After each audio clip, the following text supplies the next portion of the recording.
Thank you all for coming out and being a part of this public workshop as we provide an update. At this time, we'll hear from our city manager. Sure. We're at a point that we wanted to update our residents on the rails to trails. We've come a long way since 2017 until now.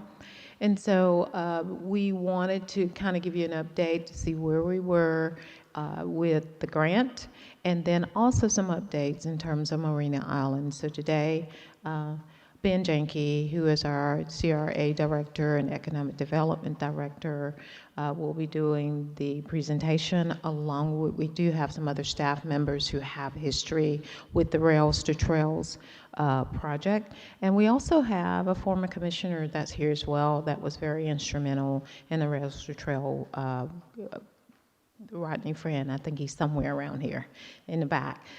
So Ben will do the first presentation, and then after that you will see that these two presentations kind of connect to each other. And what I'd like to do, and I know that the commission will probably have questions as Ben does his presentation, and sometimes Commissioner Tender likes to say, hey, I have to ask you this while I'm thinking about it. So we will afford that opportunity, if it's all right with you, Mayor, that during the presentation, while Mr. Janke's doing the presentation, that you can stop and ask questions, and then afterwards, Mayor, the public, if they have any questions about Rails to Trails, we will, as a group, as city staff, will try to answer those because this is a project that has been going on since 2017. And then after that, we'll have an update from the Marina Island group, and this will be from Scott Stay and Joel Brown, and we'll talk a little bit more about them once they come up for the presentation. But right now, I'm going to turn it over to Ben, and we'll get started. Thank you, Ms. Gaynor. So I'll be talking about the Rails to Trails project here tonight. I'll provide an overview, a little bit about the project history of this project, and the location, project details, what it is all included in this, what is not included in it, scope of work, and what are the next steps. Where are we at today, and what should we see in the next couple of months in regards to this project. And then also, last but not least, what's the connection between Rails to Trails and Marina Island? Yes, there are two separate projects, but there's a connection there, and I think it's important to show this, how these projects work hand in hand with each other. So about the Rails to Trails project, this is actually a project that has the City Commission has been working on for many, many years. I think first discussions about the transfer of the property started in the early 2000s. Is that right, Mr. Walker? It's been many years. If you recall, the fuel depot property and the railroad corridor was owned by the Air Force, and it literally took 2 acts of Congress to transfer the property from the federal government over to the private sector. And this transfer actually happened in 2017. So that was the time when the railroad tracks were deeded, or the deed was transferred over from the Air Force to Marina Island LLC, and the city received an easement for the railroad tracks so that we would still have the authority to access the railroad tracks and also utilize it for utilities. Simultaneously, the city went after some funding for the Rails to Trails project. So the community has been talking about the use of the Rails to Trails, of a multi-use purpose trail for that corridor for many years. We went after some funding for this multi-use path, and actually in 2017, the city received a little bit over $250,000 for the engineering of this project. The engineering plans were done. They started in 2017 and were completed right before Hurricane Michael in 2018. Then last year in 2021, we were actually able to secure some funding for the construction part of this project. So we're talking about roughly $4.6 million that would be used to construct the 3.7 miles of trails starting at the corner of Carolina Avenue and 10th Street and going all the way to Highway 231. So this is the project. This basically encompasses the Rails to Trails project. We do have two trailheads, one at we call it the gate at Carolina and 10th Street. That's the gate to the former fuel depot. And then another trailhead near Highway 231. Overall, we're talking about 3.69 miles. And for construction purposes, this project was divided into 3 different phases. So phase 1 starts at Highway 390 and runs southeast all the way to County Road 389 near Bayhaven. Phase 2 starts right there at 389 and goes to 231. And then phase 3 is that section north of 390. This trail can be accessed at any street crossing. We have about a dozen street crossings where people could access that trail either by foot or on their bicycle. And then we also have 2 access points, one in the Winn-Dixie Shopping Center and then another one near the Mowat Highlands subdivision. I also added some pictures to my presentation of other trails here in our area to kind of give you an idea how this trail could look like when it is constructed and well established over the next couple of years. So for example, this is the St. Mark's Trail in Tallahassee. And you can see here on this picture, this is the multi-purpose trail, a 12-foot wide multi-purpose trail and a regional stormwater pond that was kind of massaged into the landscape. The typical layout for this trail would be a 12-foot wide multi-use path. They use asphalt as a surface material. And then we would have some solid shoulders on each side. Just a typical crossing point here for 26th Street. This is how it was designed to where the trail would cross the street with appropriate signage, so to alert the pedestrians, but also the vehicular traffic of this intersection. These are the access points. I'm sorry about it's probably not so good to read this, but these are the access points that we included in the design. Access point here into the Winn-Dixie parking lot, and then also on the opposite side to the McDonald's restaurant. And this would be the access point here to the Mowat Highlands subdivision. We're basically tying into the end of Kirkwell Avenue right here. So what are the next steps on this project? Obviously, as a next step, in order to secure funding with DOT, the city has to own the dirt. So we would have, right now we only have an easement, so Marina Island will be transferring the deed over to the city, and we're hoping to get this completed within the first quarter of this year. We also have to sign a construction agreement with DOT, and both items would run simultaneously. Once the agreement is signed, we can then solicit the construction or send out an invitation to bid for the construction of this project. This takes some time. You have to provide so many weeks of advertising for a project like this. So we're hoping to actually start construction on this project during the third quarter of this year.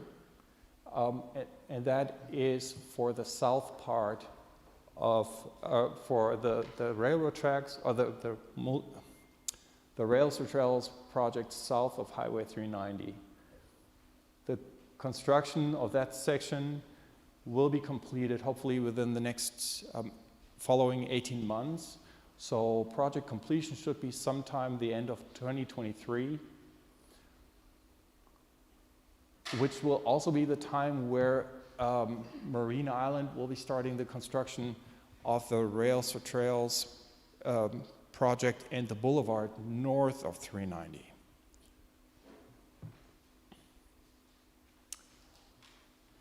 So earlier I mentioned what is the connection between these two projects?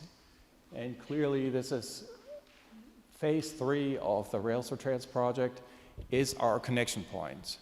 According to the agreement that was signed a few years ago between the City Commission and Marina Island, both parties agreed to use this corridor to build a multi-use trail and a boulevard. So, and after talking to Marina Island, they agreed to provide funding for the engineering and the construction of the multi-purpose trail for this corridor here. And of course, they will be including the boulevard in their design and construction as well. So this really needs to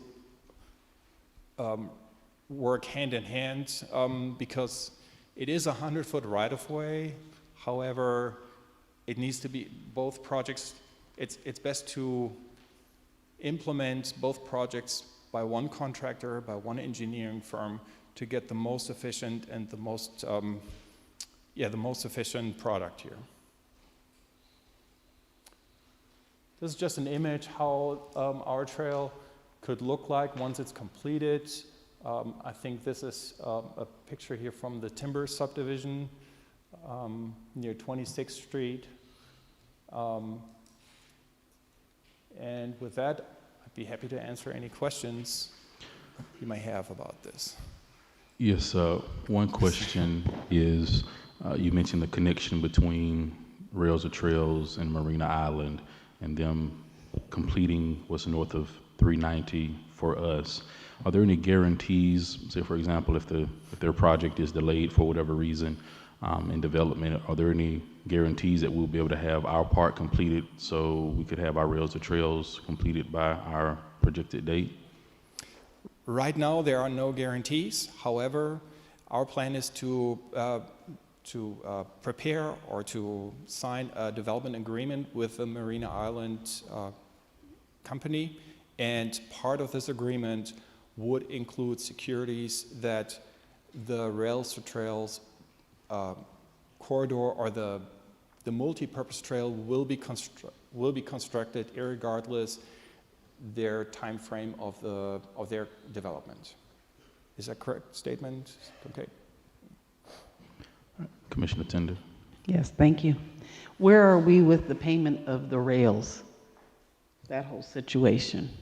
The rails, the steel rails?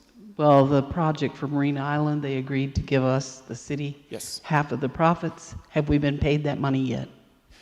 It's my understanding that we received the promised funds from The Marina promise? Island. Yes. Promise, okay. But we haven't received any yet, right? No funds. We have received it, yes. So I can see a deposit slip where we actually received the money? She's saying no, and you're saying yes.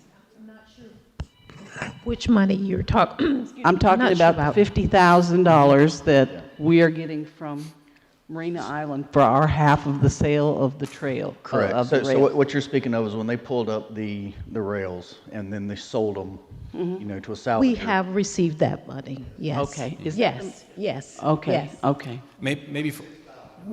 Maybe for the benefit of the audience, back in 2017 when the original agreement was signed, both parties agreed to that Marina Island would sell the actual railroad tracks as scrap metal, and would share the profit with the city. So the city would get 50% of the profit. And I think there was a slight delay back in 2017 whenever they ripped out the railroad tracks and sold it, but the funds have been received by the city as promised. All right. Any additional questions about rails to trails from the commission? Yes. So I see here we getting from FDOT, we secured funding for about 4.6 million, and then we got some more in 2017 for 268,000. Do we have any idea? We have a projected cost, how much this whole thing's going to cost? Yes. Back in 2017, when the engineering was done, that scope of work included a cost estimate for the actual construction. And whenever DOT calculated the cost of this project, they used some very conservative numbers for this, knowing that it won't be constructed within the next following 12 months. So they knew it would take some more time to implement this project, and therefore they used some very conservative numbers and contingency buffers that is included in this number. So we're projecting that should be able to cover all of it, or is the city going to have to pay for some of it above that? All of it. Okay. So this is 100% grant. Yes, Okay. there is no match required. The other question I had was, you were saying it's going to be made out of asphalt? Yes, that's And correct. I see on the one slide it says asphaltic concrete. Is that some new material or something? Yeah. Asphaltic concrete. Chris? Asphalt, okay. Do we have an idea how long that'll last? Because the reason I ask is I know they did the asphalt trail on 389, and I know some of those areas are starting to tear up already. And I don't know if some of that's from the hurricane or what, but I just want to make sure this is something that's going to last a long time. I know you probably can't answer that. Does Chris have an answer on that by any chance? 30 years. I think what's in our favor here in this case is the fact that we don't have any trees right next to the trail in the immediate vicinity, because those roots from the trees would break up the asphalt, number one. And number two, we don't have any heavy vehicular traffic that uses this trail. When you think about 77, for example, it's that type of road is torn up because of all the semi-trucks that are going up and down the road because of that weight. And not only that, it looks like they're putting a slope on each side, so I imagine that probably elongates how long it lasts for because of water and that. Okay. I think that's all I had. I have one more question. In 2017, where we got that grant for 268,000, that money has already been paid for engineering, correct? That is correct, yes. Okay. That already cleared the books. Commissioner Perno, any questions? Yeah, Ben, what's the story with the deed, the deeding, and where are we at with that? I know, Kevin, you were involved also, right? Is that going forward with due process, or are we held up on getting the deed? No, that's moving forward. We just got a new legal description from SCR right before the new year, and put that in a new quitclaim deed. So I know Ben's trying to push that forward, hopefully in a meeting in January to get. And they broke it up. It's, again, we're talking about the part south of 390. So I guess it's like the C1 segment. Yeah, and so that's what we're looking at moving forward with, that middle segment. South of 390. So it'll be completely deeded over to all the way to the entrance, or do they have the deed from 390 north? They still have 390 north. Our easement is covered in there, but they're gonna do the deed for 390 South so we can get started with our construction, and then whenever that phase is done, we'll look at what we need to have deeded for the remainder. Now, DOT needs it to be deeded in order to, to go forward with construction, correct? Correct, that's why we're doing the first phase of construction is south of 390, and so that's the first deed we're gonna receive. Now, the DOT funding also, does that cover the whole enchilada all the way through? Or does it stop south of 390? Because you just said you broke it up, but was their original quote is for the whole project, isn't it? All of it, yes. Okay. So the Marina LLC shouldn't be holding a deed north of 390. It should be turned over to DOT as well, shouldn't it? Well, it wouldn't be turned over to DOT, it would be turned over to us. I think the issue with north of 390 is they're gonna put a boulevard into their development, and so instead of, that's where we want some cooperation between the city and the developer, where they're gonna put their boulevard for vehicular traffic, and then where that trail is gonna go. So that's why it was segmented out, but whenever that first phase is done, we would get a deed for the trail section. And then keep the road.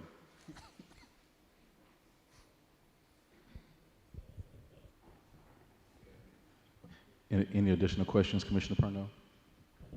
No, just that's a lot to think about there.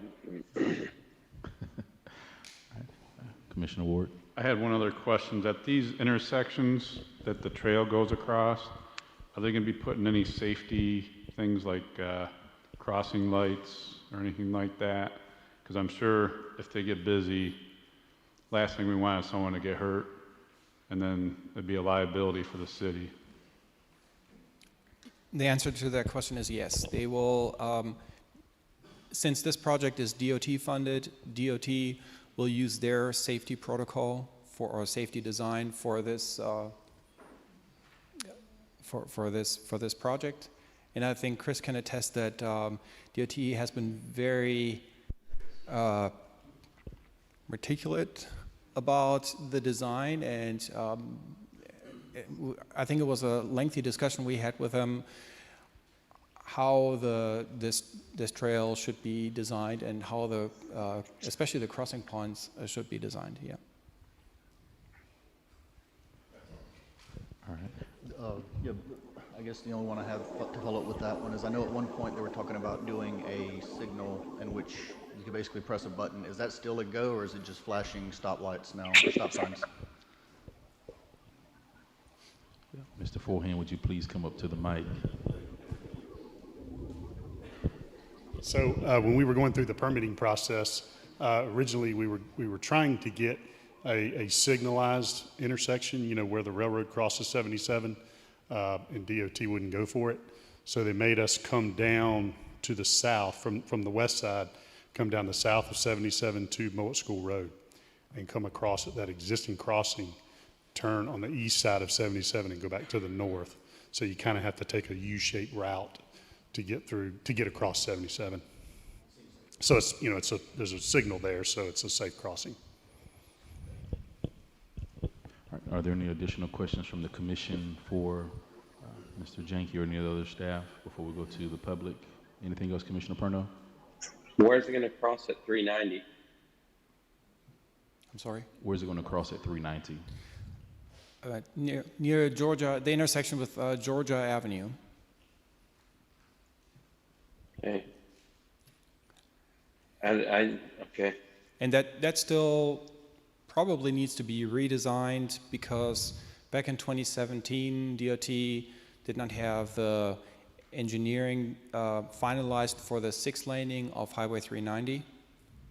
But that shouldn't be really a problem. They have, for DOT, safety, pedestrian or in general, safety is paramount, and that's a top priority. And so whenever they design something like this, they make sure that it meets or exceeds all of the safety standards they have.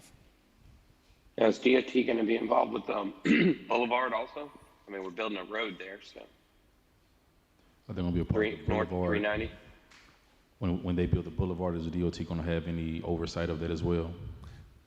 They will be working You know, with as us far as the hand in hand, correlation yes. with the trail, I'm considering we're holding hands with the developer on this. I think there will be a joint discussion between DOT, the developer, and the city, how this corridor should look like or will look like. Okay. All right. Any other additional questions, Commissioner Perno? No, I'm good. Okay. Any more questions from the commission? All right. At this time, we will open the floor to the public for questions. Mr. Walker.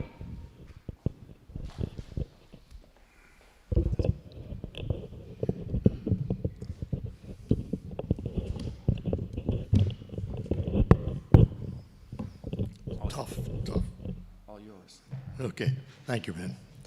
Rich Walker, 1106 Michigan Avenue. Interesting, we've been through this from day one.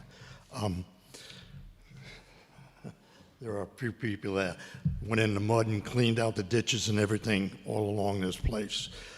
It's ironic that we sit here and look at this and we're looking at something like $4 million, pretty close to $5 million, when this could have been done for free and was offered to the city for free. And they didn't take it. But anyway, that's part of the history. That would have been a circular trail connecting everything, the schools and everything. My one question, or two questions here, is I noticed that you're not starting, the original concept was to use C1, C2, and C3 for the entrance to the trailhead up there on the other side of 390.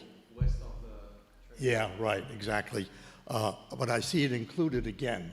That's going to include the boulevard, which FDOT doesn't even know exists yet. And that's going to include the trailhead. My question here is, have you checked all along this concept all the way to 231 and found out, according to the original agreement between the Air Force,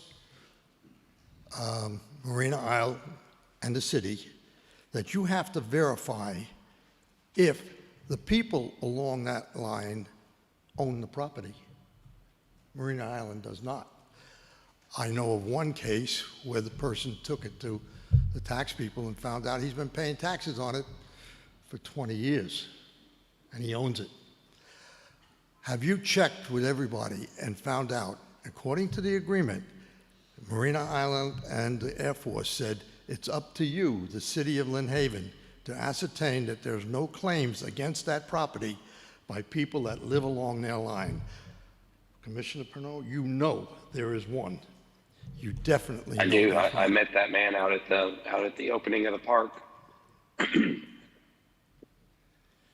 That was my question, to verify Yep. that these people do or don't own it.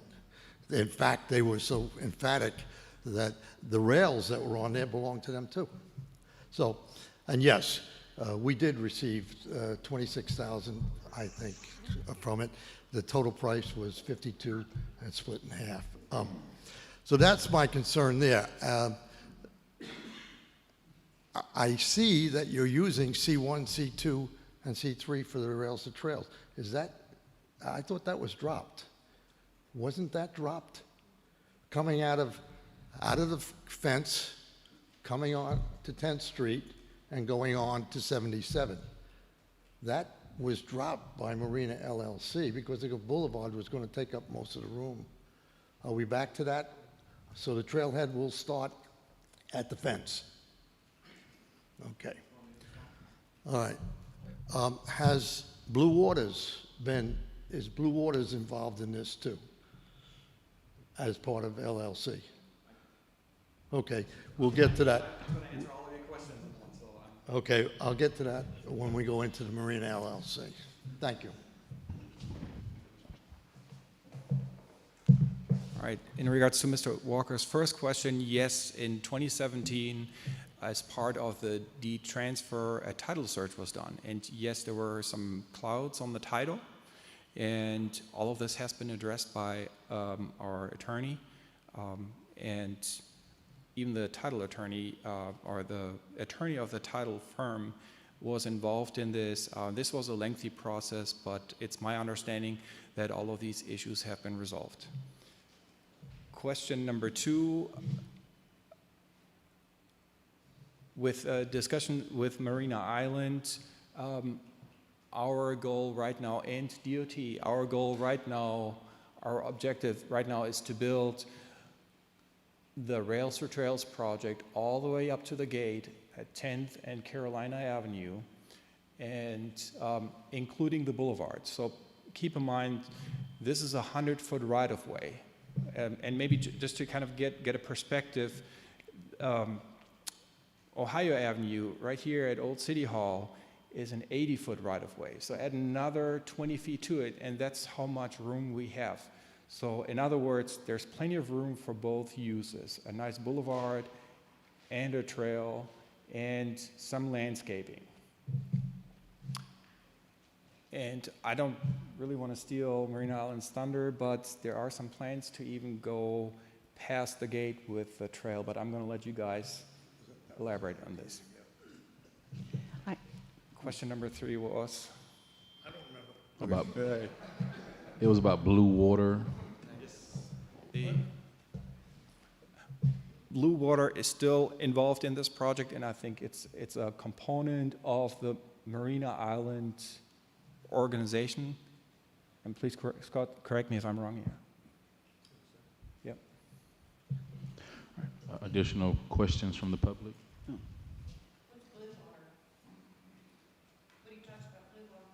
Could you come up to the mic so we can all hear you, please? And sir, you can come up behind her. Laura Parker, 702 Missouri Avenue. I was just wondering what Blue Water was. You mentioned Blue Water. Is that like a development? Yes, ma'am. And what kind of development are we talking about? Are we talking about condos, homes, marina only? Blue Water Development is just the name of the company that purchased several years ago some of the properties near the They're the original ones fuel that bought it. Yeah. Okay. I think so. No? Okay. They bought property next to Marina Islands. Property. Yes. Okay. Correct. It's just a company that's involved in the process of But it's developing. the original one. No. Yes, sir.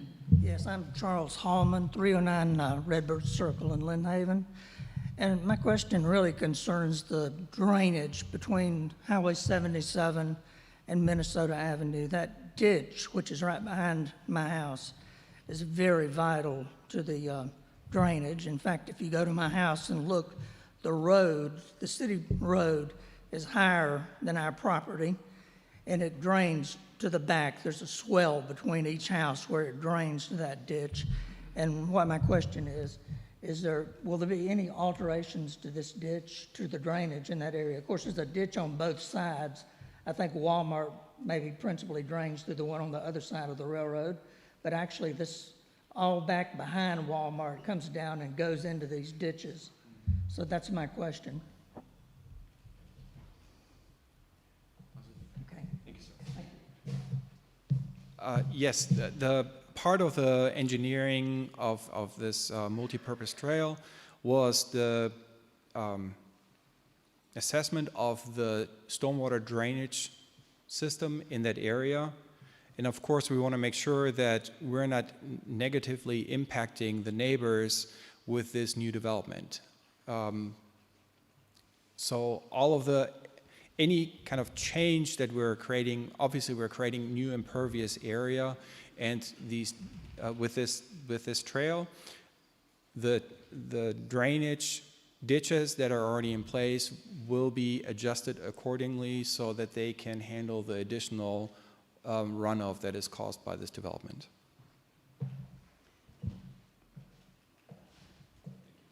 But will the ditches be lessened? Will it be filled in extent? Or will a pipe be substituted in there such as it was on 17th Street? I don't think so. You have to keep in mind whenever you pipe a ditch, you're essentially taking away a little bit of the stormwater capacity.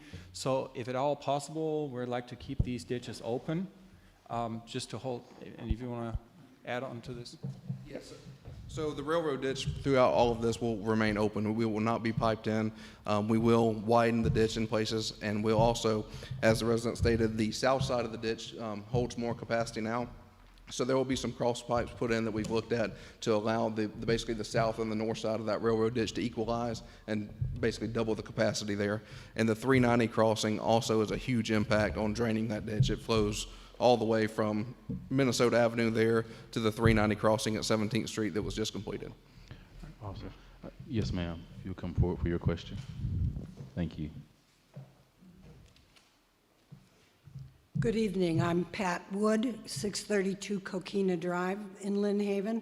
I'm not a Lynn Haven resident. I'm in part of the unincorporated Bay County territory, but I'm very vested in the city of Lynn Haven. And I wonder, are there any expiration dates or benchmarks imposed by the funding from the DOT? Or do we have forever to use the money? No, we don't have forever. Yes, there is an, is this on? Yeah. Yes. There is an expiration date on the DOT funding. If we don't use it, we will lose it, because there are other communities in I can't hear Florida. Ben. There are other communities in Florida that are carefully watching us, and if we don't take action, they will be requesting to use these funds. So now's the time, really. If we want to take action, now's the time to do it. And when do they expire?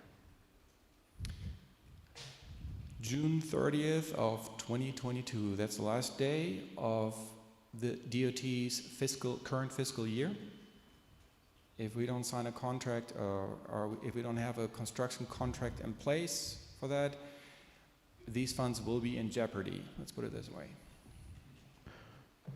Additional questions from the public?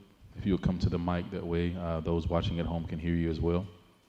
Any additional questions?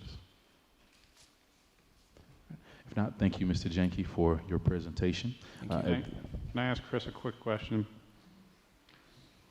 So if I understand you right, when we do this, there's actually going to be opportunities to improve some of the area's stormwater that they have in those areas. Correct. Last year, we cleaned and widened the railroad ditch as it was, but as we do this, we will also excavate some more and provide some wider capacity there as well. And like I said, put the cross pipes in, which will be a huge help. Awesome. Was there another question from the public? Donnie Witkoff. I'm at 209 Indiana Avenue, and a little choked up. But anyway, I am the son of Frances Witkoff. I know she was heavily involved in Rails to Trails many years ago. My brother and I, Mike, just want to say thank you for all the effort that's been put into this. Former Commissioner Friend, thank you. And just thank this commission and Ben for all y'all been doing. We're very excited to see the Rails to Trails happen. So thank you. Right. Thank you, sir. Thank you, Ben, for your presentation. City Manager. I think we're good. I think we're going to move on to Marina Island if you don't have any more questions. All right. Ask that Marina Island would please come up and begin your presentation, please.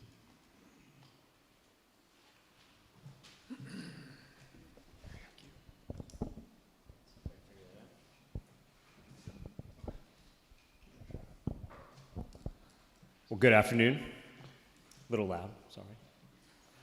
I'm Scott Stay. I'm with CM&D, which stands for Construction Management and Development. We're part of the reason why everyone's here, so we appreciate you coming out, especially on your weekday evening. We were referred to the Marina Island owners because they've been working on this project for quite some time, as I know a lot of you know. But our company was brought on as an owner's representative, development and project manager. And what that really means is it's our job to make this project a reality. And there was a lot of learning that we had to do just because of the history that the project had. We're still learning, so we do appreciate your patience, and everything that we're hearing now is for us to kind of listen and learn. But as we started to dig into all of the work that had been done since the land was purchased, we found that the rails to trails, as well as the boulevard, were critical to the project. Very important. And that's when we started to have our initial conversations with city staff about it. Again, continuing to learn about the project. Is he having a hard time? Yeah, he can't hear. John mentioned that.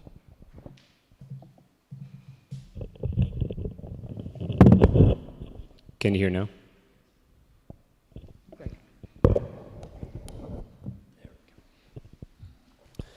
So that's when we started to, really understand the importance of the rails to trails. And, there's a lot of different agreements that were made. And what we wanted to really focus on is what needed to happen now. And so when we were looking at the master plan itself, within Marina Island and the rails to trails, we looked at the team that had been established by the ownership group, and we wanted to make sure that we had the right consultants and professionals to work on the project. So what we'd like to go through with you first is really focus on the rails to trails. So the project team is changing a little bit. The most important part of this is going to be who's going to be planning it.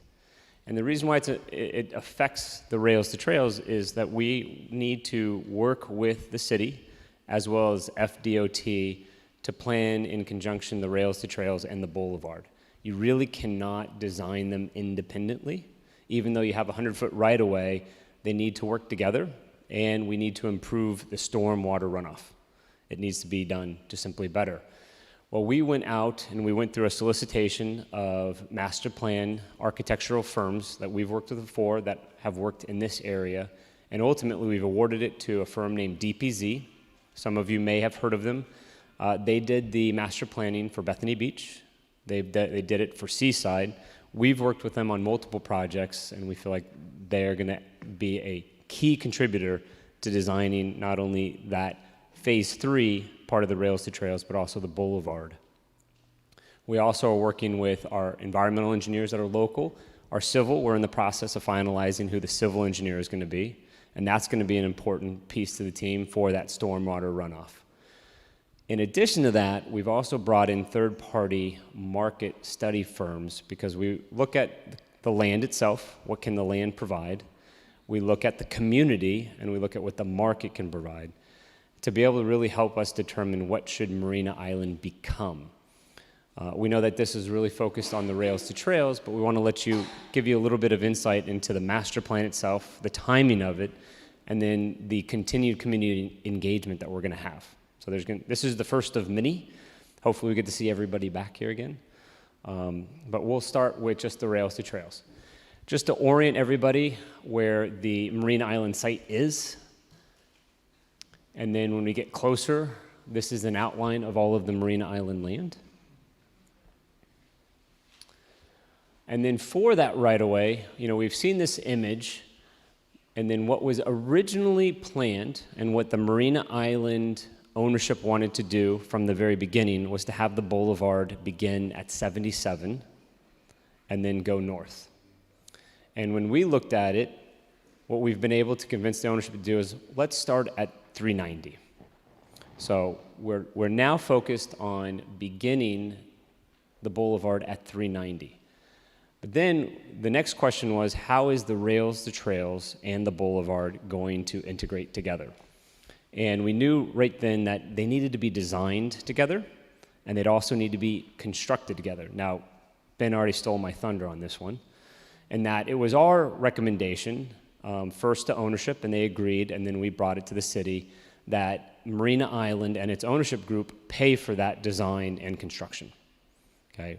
It's just not reasonable or feasible to be able to design and build them independent of each other.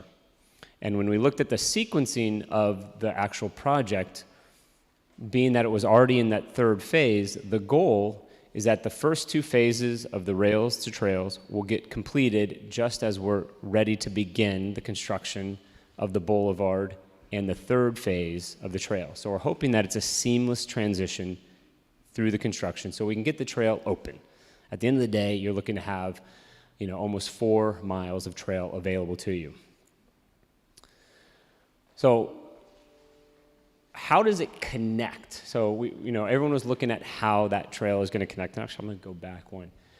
The design of the trail and the boulevard is going to be done with the community. It's going to be done with the city, and it's going to be done with FDOT. Now, we are paying for it, but we are bringing in DPZ to be our lead designer of it with the civil engineer. And so, yes, it is to be integrated fully into Marina Island.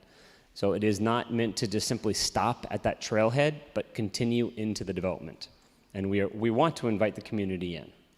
Now, how that looks, we have to go through the design process. It's going to be the design process of the boulevard, the design process of the trail, and then the master planning process of Marina Island itself. But in that process, we will be including the community. There are really 3 key components to the Marina Island master plan that we want to discuss. And if you see what's in red, that is part of the development, but it is something that we're going to be doing independent. So we're going to be moving forward with a development order application just for that 8-acre parcel. It's southern, it's more connected to that southern part of the community. We are looking at it being multifamily, but we haven't gone through any of the land planning yet. Once we do, we plan on hosting a community workshop very similar to this to be able to show you some of our preliminary designs and to really listen and get your feedback. So that way we can incorporate them into the end design and the end development order that gets applied for approval. There's another piece to the project that is kind of separate to the overall master plan. And that is this 5-acre parcel that is more of a single-family residential parcel that will be very close to that trailhead and to the rails to trails. This is one that is going to be land planned and master planned as we do the boulevard and the trail so we can see how it can all integrate together. It's going to be outside of the overall master plan. It will have its own development order. This too we plan on and we look forward to hosting a community workshop to be able to get your thoughts and your comments. And then we have the much broader master plan. This is what we plan on going through an overlay process. And unfortunately, you're going to get really tired of us because this one we're going to have 2 to 3 workshops with you just because it's pretty big. What you also see kind of shaded in green, we just had an updated wetlands delineation done because we're very conscientious of the environment. And we want to know where the wetlands are. We are going to look to protect them, and any of the development around it is to help support the environment, not to impede on it. But everything that you see in red will go into an overlay. And so in this overlay process, we're going to go through land planning to determine what is appropriate for the land, what is appropriate for the community, and what is appropriate for the market. We'll go through multiple rounds of discussions with the community to hear you before we even get to a point that we would submit an overlay application to the city. Once we've gone through that approval process, there'll be many phases within this master plan that'll have their own specific development orders. As far as next steps go, obviously, we know the first one is deeding over the land so that way you can sign that construction agreement and begin construction on the rails to trails. And so we are working through the process with the city so we can achieve that this quarter. So it's not one, we know that this project's been around for a while. For us, we've only been involved in it for a little over half of a year, but when we get involved, it's because we make it happen. But we want to make it happen the right way. We don't look to cut corners, and we want to make sure it's appropriate for the land and the community, not just for the developer. Within that deed transfer, that also includes the development agreement, so going through and updating the development agreement and having mutual support on both sides. And from that development agreement, we go into the master planning on all 3 of the projects, and that's when we're going to start hosting more of these community meetings where it'll be for that 8-acre southern parcel, the 5-acre single-family home parcel, and then the overall master plan. And then we start our development order applications as well as the overlay applications. So those additional workshops I mentioned, they're going to be anywhere from 5 to 6 more of these workshops. One specifically for the rails to trails and the boulevard. We know that that's going to be impactful to the community. And so we want to involve you once we have our initial designs that we do in conjunction with the city, FDOT, and Marina Island. Then we have the workshop for that 8-acre parcel, and that's going to be multifamily. Then we're going to have a workshop for the 5-acre parcel, single family, and we'll have 2 to 3 for the larger master plan and the overlay process. So with that, I'm sure you have questions. Commissioner Tender. One of the questions that I have, and I know a lot of the folks here have, is where do you intend to put your second entry point, exit entry, other than just there on 10th Street? It's a good question. We don't have the answer for that. We just have to go through the planning. And so it's going through the master planning to determine that best location that's as least disruptive, meets coding. And it's something that as we're going through the first 2 quarters of this year, we'll be able to give you that answer. Okay. And then you keep talking about the boulevard. Is this the entrance?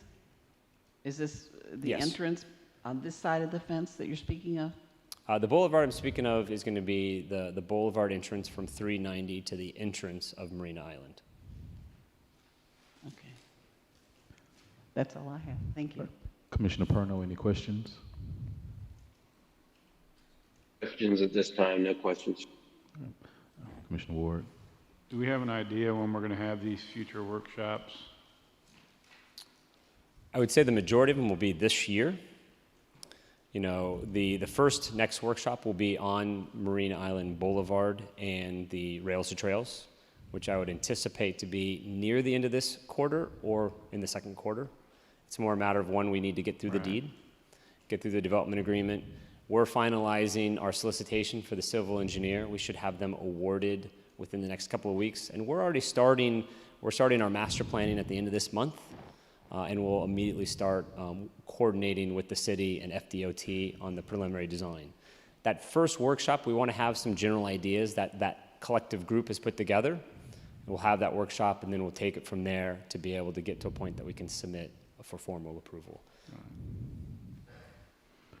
Commissioner Aldridge. Yeah, just 1 or 2 questions. The main master plan, are there any thoughts that are being tossed around on what you guys or what they're thinking about putting on this main master plan? Or, in other words, what development are you looking at for the part that's not the 5-acre and the 8-acre plots for homes? Well, what I would say is that, you know, you have the pier that's there now.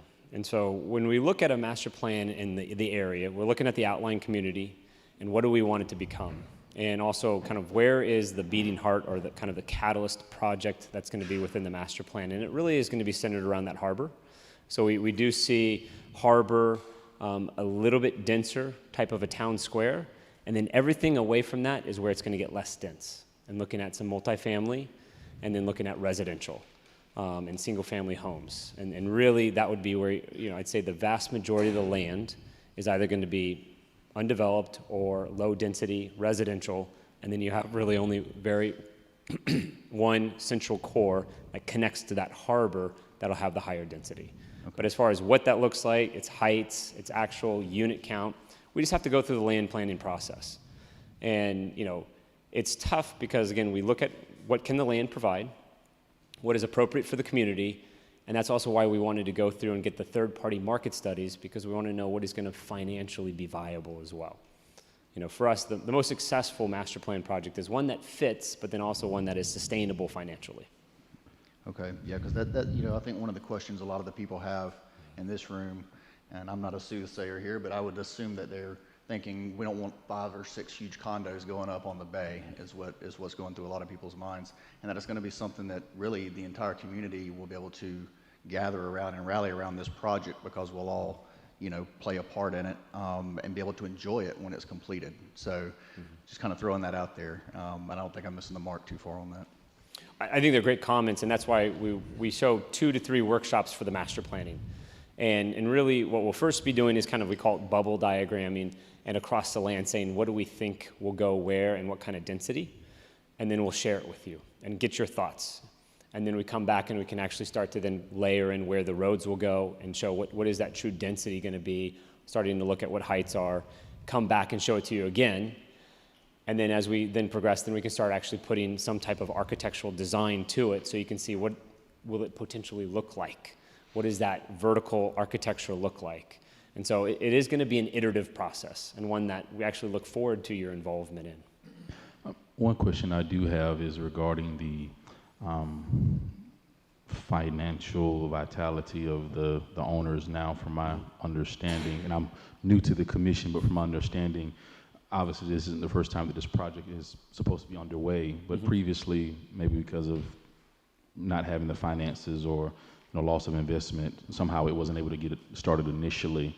And so would we be able to know that this is actually going to go through, or is there some sense of, depends on how the market goes or depends on how investments are going, that we'll actually be able to see this project through to completion at this point? It's a great question, and I got a complex answer for you. One is, this is a very large project. This is a project that at the end of the day is going to take more than 10 years to get fully built out, and could easily take 20. So it's not going to happen overnight. And the goal is to take bite-sized pieces. So we know the rails to trails, that's priority number one, okay? The boulevard is equally important for the overall master plan to happen. And you see how we have those two smaller out parcels. Those are important because they're small. They fit connecting to the communities that they're touching. And so we feel very confident in being able to move forward. With the larger master plan, the goal is to be able to have that first phase where it can be a standalone project. And then from there, from its success within the community and its financial success, then we can see phase 2 and phase 3 and phase 4. But that's going to take time. And the economy will play a part in it, but we're going to see multiple cycles. So we don't really develop to that one cycle knowing that we're going to be up in part of it and we'll see it being down and it may be up again. To answer your question about the financial viability, the reality is we wouldn't be here if they didn't have the capital to do the project. So, if you ever come into any of our offices, we pride ourselves, you see pictures of built projects. You don't see renderings. You don't see pretty paintings. We like to get our projects built, and one of our first is there a financial viability of the ownership group? But now it's our job to make sure that what gets planned is financially viable to be built. Now that doesn't mean that they're going to do a development without a lending partner. I can promise you they're going to bring in any traditional type of construction lending debt, which is actually very good and healthy for a project. And so the entire capital for the project isn't in place yet, but it will be as it hits the right milestone dates. Commissioner Ward? You said there was going to be some market studies done. What information will that tell us? Could you say that last part, please? What information will that tell us? So we have commissioned 2 specific market studies to date, and we have one in hand, and the other is one is on the residential side. So residential multifamily rental and residential for sale. And what that tells you is, for this type of project, which is new to the community, so I hope everyone understands this is going to be a trailblazing project. So we're not looking to build something that already exists here. We're looking to see a slight elevation to it, but we don't want it to be out of market either. It needs to be in touch. What we need is some guidance to say what belongs there from, on a rental side, what should that unit mix look like? What should the number of studios or 1 bedrooms and 2 bedrooms, and what should the sizing look like? And what should the amenities required be? And then from that, what can we forecast the actual rents to be? And what would be the operating expenses? So we can run through an entire development scenario to make sure it's economically viable. And then on the for sale side, it does the exact same thing, but if you're going to sell that as a single family home, or if you're going to do something that's a little bit denser like row homes or 0 lot line homes, something that's done, like at Bethany Beach, but maybe at a little bit lower level, is there a viable market for it? Where would that buyer demographic be? What would you be looking to sell them for, and over what type of an absorption rate? So over what period of time? These developments are, especially a large-scale master plan project like this, where you're going to be successful is in all of the infrastructure that you put in, and that you're going to be able to then have the right absorption rate of bringing in new homeowners as well as renters, so you get a nice diversity. And then if there's going to be any type of a retail component that will be attached to that more denser harbor location, are you going to be attracting, one, the community from the outside coming in, and then also the people that will be working and living there. And so that's really, it's third-party guidance rather than us saying this is our opinion, or the ownership group, or the design consultants telling us what they think it is. It's more based upon science. It's based upon data that they can source. Does that help? Will it tell you, yes, it does help. Will it tell you what the projected revenue it would bring in for the city? No, but we take that information to determine that. Okay. So what we do then, what part of our job is, this will just tell us the pieces to it. Then what we will do is determine, okay, from there, how long is this going to take? You've got a lot of design time that it's going to take. Then we have to build it. And more importantly, how much is it going to cost to build it? So then that becomes our development cost and our development time frame. And then we can take the pro forma side to it, the revenue, and say, does it justify that upfront development cost? But on the revenue side, we'll also look and say, what are the applied taxes and that tax revenue that's going to come to the city? So obviously, we're going to be increasing the property tax. That's probably going to be the biggest one. You certainly increase your sales tax with more of that retail corridor. And then we'll be able to project out and provide that information to the city, because there has to be some level of an incentive to support this project. We want the community support that you want to have the project. We want the city's support that one, it meets within kind of the overall city plan, the current regulations and zoning, but then is it going to be of benefit to the city financially as well? Thanks. I have one more question. Is any of this that you're talking about today the same when it started in 2017? When we saw that master plan, homes, boat slips, restaurants, stores, hotel, fire department, I mean, we heard it all back then. Are you using any of that, since I'm assuming you have new owners or additional owners? The ownership group, as I don't know the time frame of who came in where. I know that the ownership group that's in place has been in place for quite some time. We have seen 7 master plans, so we've had a steep hill to learn from. And whenever we see that, we see a lot of time and a lot of money that's been spent on the master plans. We want to learn from them, but we are starting from the beginning as well. We want to learn from the positive things and the mistakes that were made. The market is also very different from 2017 to now, and we're projecting out into 2023, 24, and 25. So we will use some of it. I can't comment that we're going to not do some, just because we're just in the starting of the process. So you're kind of more or less starting from scratch. Yes. And I just have to say this, because I was part of that decision-making commission back then. The most disturbing thing that took place was, after we were all kind of getting excited and on board, then they announced that they wanted to put a 4-story building on 10th Street in Tennessee and all that, and that just shot the whole thing to heck. Well, it makes me think of a square peg in a round hole. Yeah. We have homes there that have been there 30 and 40 years with people who live in that neighborhood. They don't want to see some big fancy schmancy thing that looks like it's out of place, or something like that. Well, I agree. If you come into that entrance now, it's got to be a gradual introduction into a new master plan. And even once you get to what we expect to be a little bit denser, it's got to fit. We are looking, whenever we come into a large-scale master plan project like this, it's more at a legacy. And so it's got to be something where it's timeless, and it seems like it fits, and in 20 years, you don't look at that and say, oh, that was built 20 years ago. Certainly there's some large projects in and around this area that you wish hadn't been built. They're eyesores every time you drive by it. We bring in really good design architects and land planners to think through that. And then we push them. We push them really hard. And sometimes we've got to push our owners really hard too, to make sure it's what's right. Thank you. Appreciate it. Scott, would you just kind of give a brief history of what your job is in this? Because a lot of people have probably back to 2017, well, we dealt with some other owners. So now if you'll just kind of tell everybody what your job and what your company is doing in this. Well, the buck stops with us. At the end of the day, we are the extension of ownership, and we directly engage the design consultants. At the end of the day, we will engage the contractors, and it's on us for them to execute. It's on us to work with you as a community. It's on us to work with the city and get the approvals. And ownership expects us to be successful, and they're not going to go to anybody else but us. Now, at the same time, we have to sometimes corral ownership.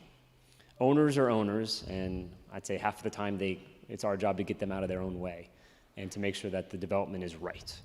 But we're about getting the project done. I know you've heard about it a lot.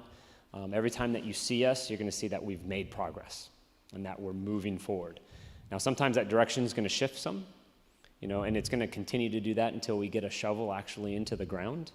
But our hope and goal is that every time that we do a shift is because it's for the better. Any questions, Commissioner Perno? No, I have no questions. I just I appreciate Commissioner Tender bringing up the fact of the previous negotiations. I did have a conversation today with previous Commissioner Dan Russell, and he kind of gave me a history of how it went back then. And I understood that at that time they asked for a special tax district, and I kind of got my arms around what he was saying, and it was more that the owners asked the commission to create a special district for that area. I didn't know if you foresee anything like that coming in the planning or not, but it didn't seem well received because it created another layer of tax being passed forward to the individual homeowners, because you would try to bond out to buy the infrastructure for by having that district developed. But the commission voted against it, of course, and I just wanted to be clear that I mean, I know we're in this as a joint venture, but we're not going to be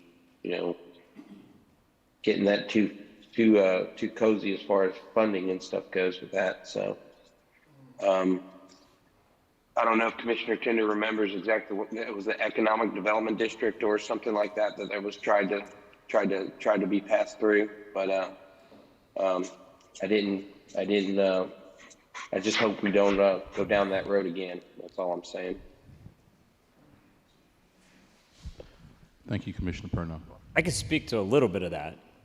I think I follow a little bit of the concern, and I certainly would be concerned if you think that we're going to request additional taxes to be paid by the community to be able to fund this. I can tell you that it hasn't been in any discussion to date, and nor would it be something that we would ever instigate. But also do recognize this is going to be a very expensive project. So there's going to be a lot of investment made privately. We understand that publicly funding is being made from FDOT to be able to put the rails to trails. And so at the end of the day, it is a partnership, no matter however you look at it. And as we're going through the design process, our goal is to bring that rails to trails into Marina Island and to make it very accessible to the community, whether it be walking, pedestrian, biking, driving in and utilizing any of the resources that have been built. We want it to be open. But with that comes a cost. The infrastructure is going to be the biggest cost. And so we are going to look at what are the available options to be able to help any of that funding. But it's not going to ever be one that's going to be recommended by us that would impose additional taxes on the community. So I can definitely address that firmly. All right, thank you. At this time, we'll turn to the public for questions from the public. Mr. Walker. Thank you for that. It looks like we're going back and getting rid of the old master plan. You're going to start from scratch. Could you switch the mic? Can Mr. Walker have your mic so I can hear, please? Okay, got me now? No, Mr. Walker, the mic that the man think I can has, yell loud enough to the get gentleman to the has the house. mic that, Turn that. there's only one mic I can hear with, I guess.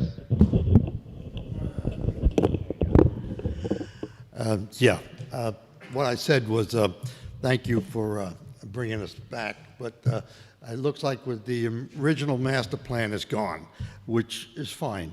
I had some questions during that time. My concerns were the navigable waters that were going to disrupt there. The original master plan said that they were going to take out the culverts and put a bridge in for the boulevard. Is that been put in conception because of the fact that Congress authorized 40 acres to FSU. FSU's traffic study was 8,000 cars. I have it in writing. That is going to put a tremendous load on that boulevard. And are you going to put a bridge back in? I'm just asking you to think about this. This is what we were concerned in back then. Therefore, the natural navigation would be put back in. The Air Force did not do that. They should have. They were the ones that made it a peninsula. So the only thing we have left is the ditch there now, which you can get a canoe in.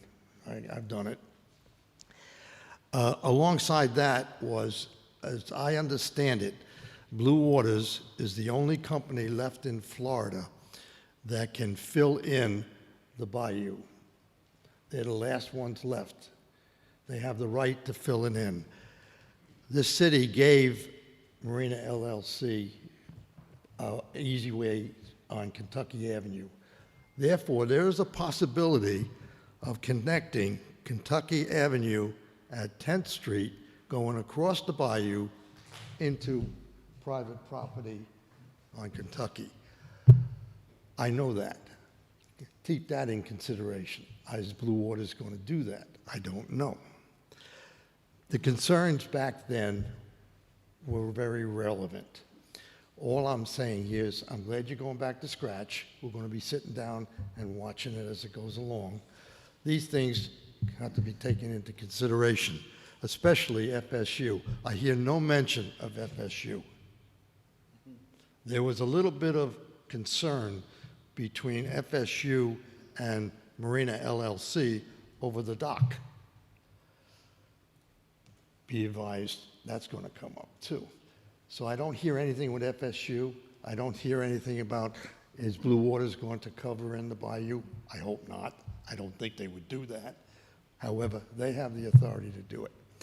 I appreciate going back to scratch and allowing the public to get involved with something they probably will never see finished.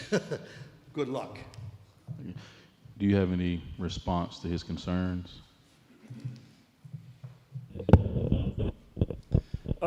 They're all very valid comments, and like we're here to learn and listen, and it's not something that anything that we're going to do, especially when it comes around the water. You know, we already mentioned it, stormwater runoff. And in that location, you have a tremendous amount that comes in. It gets a lot of debris. It gets clogged up. And so anything that we're going to do in and around the water is going to only be to improve the circulation. Obviously, we're going to have to take into account the environment. We're going to have to look at it from just overall flow of water. But there really hasn't been any discussion of what to do. And even on that entrance, I have seen and heard of the bridge.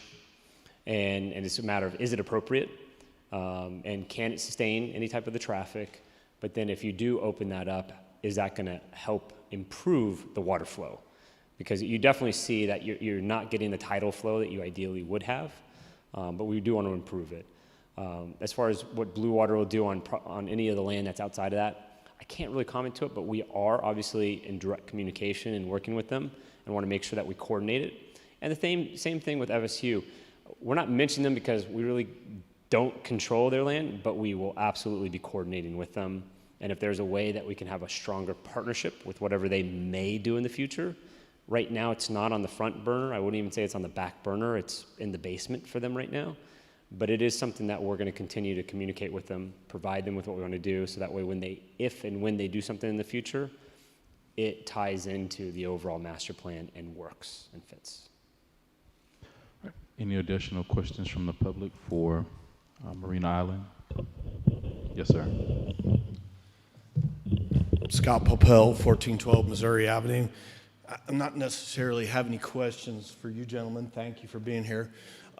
Development is not going to be easy in our community. It's long since past due and time for us to move forward in a judicious and responsible way.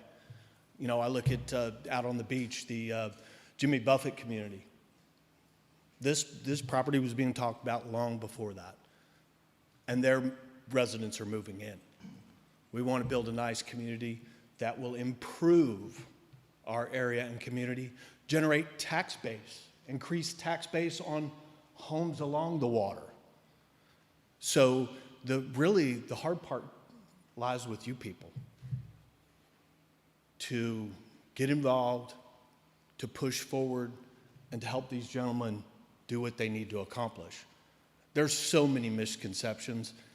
I'm sorry, I know more about this property and this project probably than anyone in this community, okay? But I do want to see them succeed.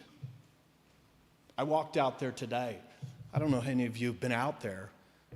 The millions of dollars that they will need to spend in order to just create an infrastructure to do what they want. The tank fields that are concrete embankments. All of the things that this property's been sitting around forever. Let's move forward in a responsible manner without compromising our morals or values or quid pro quo or whatever the hell's been going on in our community. And let's do something that we can be proud of. And let's stop wasting time. June, DOT looks at putting these funds to use somewhere else. Let's get this Rails to Trails done. I'm from a Western communities. And guess what? They have trails for people to walk and ride bicycles on all over their community. What are we waiting for? I don't know. But thank you. All right, thank you. Are there any specific questions beyond comments? Questions for Marina Island? Jody Moore on Amherst Street, and I just want to concur with the gentleman. I mean, somebody who cares about this community, I really want responsible development and, you know, good quality projects to come. What was your last name again? S-T-A-Y? Stay. S. As in don't go. Okay. And let me see. Where does your company come from? CMND? CMD, Construction Management and Development. Yes. Where are you based? Our headquarters in New York. Our closest office to here is in Berlin. Okay. New York City or? Okay. It's nice and warm. A lot warmer here now. And who are the owners? I mean, we keep hearing, you know, Blue Water, the owners. Who are the owners? Are there individuals involved? Is there an overriding company? There are 4 different companies that are involved. Can we get you to use the mic because the folks at home are Okay. having to, Sorry, to we can listen switch to these? because I'd like it, you know, an immediate answer. So, can you tell me the names of the companies? The full names of them, I don't have them, but there's 4 different companies that kind of make up it. I don't have them committed to memory, but it's something that we can provide. Are there any specific questions for the project itself? I thought I was being specific.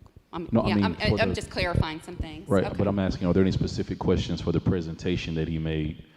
Because we can ask those questions after Okay. after we complete our workshop. Let's see. I think the only other question I had, I would like to know the names of the different companies involved, but you said there's 4. Okay. What is the total size of this property? 230? 224 acres. I rounded up. That includes Rails to Trails. No, I don't. No, it does not include the 100-foot right-of-way. Okay. That is at the end, at the entrance. All right, any other specific questions regarding the presentation from Marina Island? Okay. Yes, sir. Daniel Parsons, 605 West 3rd Street. Minimum square footage for single-family home lots. Back in December, I know that we had a meeting here and we changed the minimum buildable lot size for the old plotted land in Lynn Haven. And that affected a lot of us on our ability to build homes on what size lots. I'm just curious of your minimum building lot size. So we haven't determined that, and we're definitely aware of it. It certainly affects us on that 5-acre parcel that's up against the single family. I know that within Marina Island, we have other large parcels that are zoned industrial, and so they have different classifications. And that's why in working with the city staff, we felt that the best process to go through would be an overlay. And so we'll be able to provide you with what are the minimum lot sizes and where that we are recommending and suggesting. We'll bring them to the workshops and be able to get your feedback. But right now, I couldn't tell you what those are yet, but coming soon. All right, any other questions for Marina Island? Yes.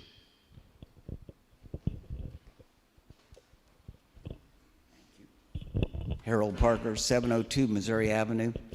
I believe that you said that the Rails to Trail, the northwestern portion of it, is to begin at Highway 390. That's the third phase. I believe you said that it's going to cross in the vicinity of Georgia Avenue, crossing 390. Yes. And if I understand you correctly, the Marine Island Boulevard will share that 100-foot right-of-way from 390 all the way to the property? Yes. Okay. I just wondering what the standard roadway will take up as opposed to what the actual trail would take up. It seems like it may be crowded. The